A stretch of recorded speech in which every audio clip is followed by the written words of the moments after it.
সর্বপ্রথমে মহান ঈশ্বরকে ধন্যবাদ দিই এবং সকলকে আরেকটিবার প্রভু যিশু নামেতে শুভেচ্ছা জানাই। সকলকে জয় যিশু। আসুন আজকে আমরা যে বিষয় নিয়ে আলোচনা করব তা হলো আমরা ঈশ্বরেরই সহকার্যকারী, আমরা ঈশ্বরেরই ক্ষেত্র এবং ঈশ্বরেরই গাঁথনি, সে বিষয় নিয়ে আজকে আমরা আলোচনা করব। তাই এই মুহূর্তে যতজন ঈশ্বর সন্তানেরা আপনারা যুক্ত হয়েছেন এই বিষয় নিয়ে শুনতে চান, সকলকে শুরু থেকে শেষ অবধি ঈশ্বর বাক্য শোনার জন্য অনুরোধ থাকলো। আসুন আমরা এই সময় ঈশ্বর বাক্য শুনি। প্রথম করন্থীয় 3:9 কারণ আমরা ঈশ্বরেরই সহকার্যকারী, তোমরা ঈশ্বরেরই ক্ষেত্র, ঈশ্বরেরই গাঁথনি। ঈশ্বর তার বাক্যে আমাদের প্রত্যেককে আশীর্বাদ যুক্ত করুন, আমেন। হে আমাদের স্বর্গের পিতা, আমাদের কার্যকরী ঈশ্বর, তোমার মহানামের ধন্যবাদ, প্রশংসা এবং গৌরব দিই প্রভু। আজকে আবার একটি নতুন দিন, নতুন সকাল তুমি দিয়েছো, আর এই দিনে তোমার চরণ তলে আমাদের জীবন সমর্পিত করি। আমাদের সমস্ত চিন্তা ভাবনার ভার, কার্যের ভার তোমার হস্তে সমর্পণ করি এবং প্রভু তোমার সহকার্যকারী হয়ে প্রভু তুমি আমাদের জীবনে প্রভু কার্য করো, যাতে প্রভু সেই সহকার্যকারী হয়ে আমরা চলতে পারি।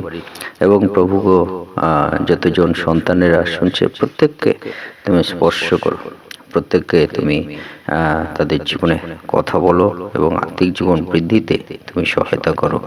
সঙ্গে সঙ্গে থাকো, সমস্ত ভার তুমি নাও এবং আমাদের সমস্ত জীবনের ভার তোমার হস্তে দিয়ে তুমি পরিচালনা করো তোমার পবিত্র আত্মা দ্বারা। এই প্রার্থনা একমাত্র প্রভু যিশু নামে চাই, আমেন। জয় যিশু। আজকে আমরা দেখি আমাদের পিতা ঈশ্বর তিনি আমাদের বলেন যে আমরা ঈশ্বরেরই সহকার্যকারী এবং ঈশ্বরেরই ক্ষেত্র এবং ঈশ্বরেরই গাঁথনি, অর্থাৎ আমরা ঈশ্বরেরই অংশ, ঈশ্বরেরই ক্ষেত্রের গাঁথনিও আমরা এবং ঈশ্বরের সহকার্যকারী। কিভাবে আমরা যদি দেখি যে পিতা ঈশ্বর তিনি আমাদের মধ্য দিয়েই সেই কার্যগুলো প্রকাশ করেন, তাই পিতা ঈশ্বর তিনি বলেন যে আমরা ঈশ্বরের সহকার্যকারী। প্রথম করন্থীয় 3:16 বলে, তোমরা কি জানো না যে তোমরা ঈশ্বরের মন্দির এবং ঈশ্বরের আত্মা তোমাদের অন্তরে বাস করেন, আমেন, হালেলুয়া। অর্থাৎ ঈশ্বর তিনি আমাদেরকে বলছেন যে তোমরা কি জানো না, আমরা কি সেটি ভুলে গেছি, আমরা কি সেটি আমাদের মনে নেই? পিতা ঈশ্বর তিনি আমাদেরকে বলেন কি আমাদের মনে নেই, কি আমরা ভুলে গেছি?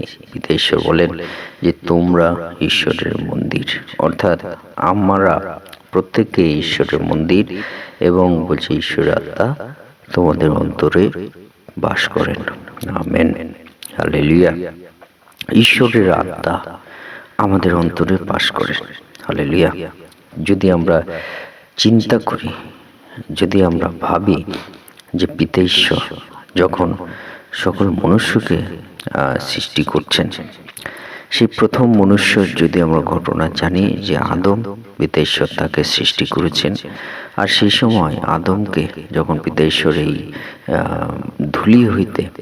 ধুলি নিয়ে সৃষ্টি করা হয়েছিল, অর্থাৎ সেই মাটি, সেটা যখন সৃষ্টি করা হয়েছিল তখন আদমকে সৃষ্টি করার পরে তার নাসিকায় জীবনবায়ু, প্রাণবায়ু দান করেছিলেন। আর সেই প্রাণবায়ু দান করার পরে কি হলো? আদম জীবিত হয়ে উঠল, সচল হলো, কথা বলার শক্তি পেল, হাঁটা চলার শক্তি পেল, চিন্তা করার শক্তি পেল। এই যে বিষয়টি যদি আমরা দেখি, সে আদম তাকে সৃষ্টি করার পরও তার কিন্তু প্রাণ সচল বা সজীব ছিল না। কিন্তু যখন পিতা ঈশ্বর প্রাণবায়ু দিল, তখন কিন্তু তার নাসিকার মধ্য দিয়ে প্রাণবায়ু দিল, সে সচল হলো। আর আমরা যদি চিন্তা করি, পিতা ঈশ্বর তিনি বলছেন যে তোমরা ঈশ্বরের মন্দির, অর্থাৎ আমরা যদি চিন্তা করি ঈশ্বরের মন্দির, সেই ঈশ্বরের মন্দির বলতে পিতা ঈশ্বর তিনি কি বলছেন যে সেই মন্দিরে সেই মনুষ্যরা ঈশ্বরের মন্দির এবং সেই মন্দিরে ঈশ্বরের আত্মা বাস করে। অর্থাৎ ঈশ্বর কিন্তু প্রাণবায়ু দিয়েছিলেন, আর সেই প্রাণবায়ুর মধ্যে দিয়ে সে জীবিত হলো। অর্থাৎ ঈশ্বর কিন্তু আত্মা প্রদান করেছিল। আর সেই জন্যই পিতা ঈশ্বর বলছে যে তোমরা ঈশ্বরের সহকার্যকারী। ঈশ্বর কিন্তু কার্য করছেন প্রত্যেক মনুষ্যের মধ্য দিয়ে। তাই সেই মন্দিরটাকে কিন্তু আমাদেরকে কি রাখতে হবে? সচ্ছল রাখতে হবে, ধৌত করে রাখতে হবে। সে মন্দিরে ঈশ্বরের আত্মা বাস করে, আর সে মধ্য দিয়ে আমরা সেই মহান আত্মা আমাদের ঈশ্বরকে আমরা যেন সেই মহান আত্মা আমাদের ঈশ্বরকে যেন আমরা যেন ডাকি।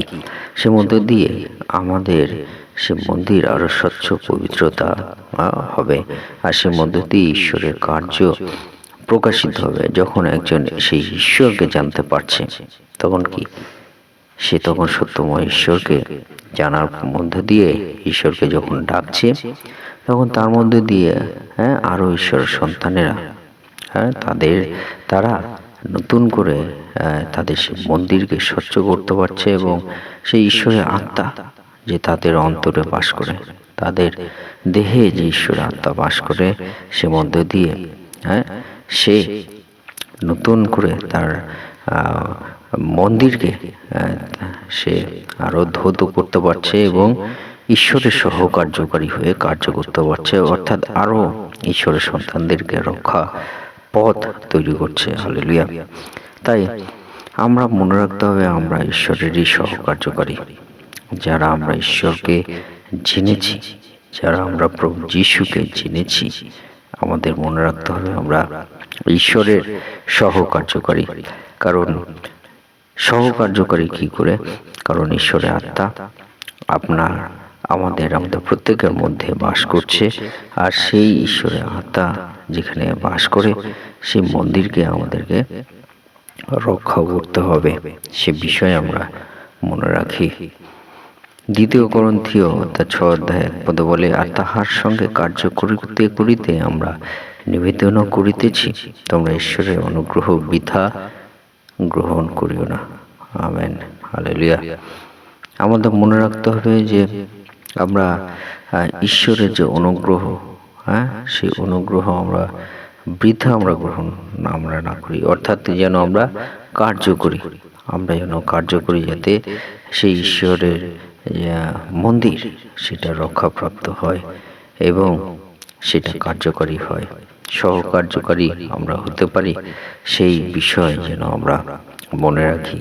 তাই বলছে আমরা ঈশ্বরেরই সহকার্যকারী পিতা ঈশ্বর, তিনি আমাদের সেই বিষয় বলেন। এফেসীয় 2:20-22 বলে, তোমাদিগকে প্রেরিত ও ভাববাদিগণের ভিত্তিমূলের উপরে গাঁথিয়া তোলা হইয়াছে, তাহার প্রধান প্রস্তর স্বয়ং খ্রিস্ট যীশু।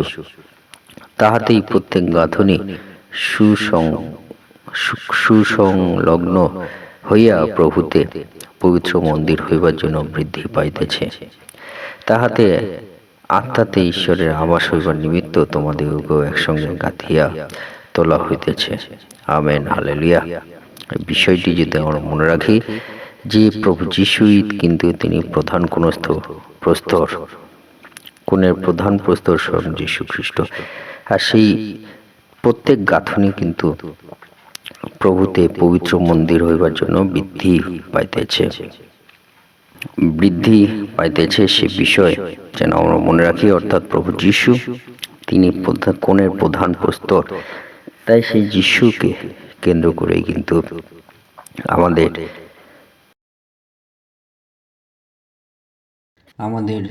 সে বিষয় মনে রাখতে হবে যে প্রভু যিশুই তিনি কিন্তু আমাদের কোণস্থ প্রধান প্রস্তর। তিনি আমাদের কোণস্থ প্রধান প্রস্তর, আর সেই প্রভু যিশু তাকে ভিত্তি করে কিন্তু প্রত্যেক গাঁথনি সুসংলগ্ন হইয়া প্রভুতে পবিত্র মন্দির হইবার জন্য বৃদ্ধি পাইতেছে। অর্থাৎ প্রত্যেক মনুষ্য পবিত্র মন্দির হইবার জন্য বৃদ্ধি পাইতেছে, আর আত্মাতে ঈশ্বরের আবাস হইবার নিমিত্ত তোমাদেরকেও একসঙ্গে গাঁথিয়া তোলা হইতেছে। আমেন। হালেলুয়া।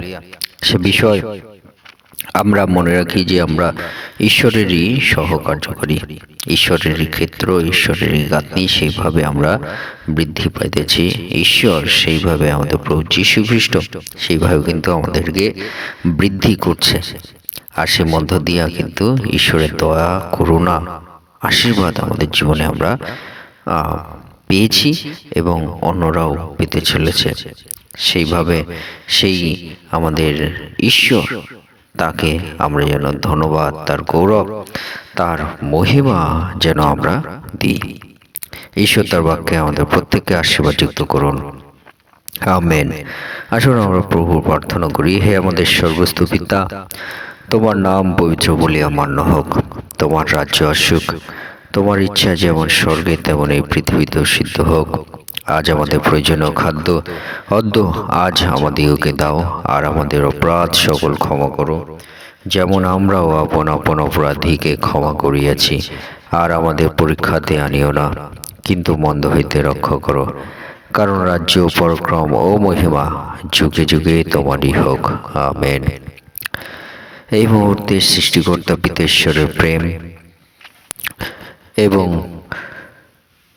পরিত্রাতা প্রভু যীশু খ্রিস্টের অনুগ্রহ এবং নির্দেশকর্তা পবিত্র আত্মার সহভাগিতা যুগ থেকে যুগান্ত পর্যন্ত আপনাদের সকলের সহবর্তী হন।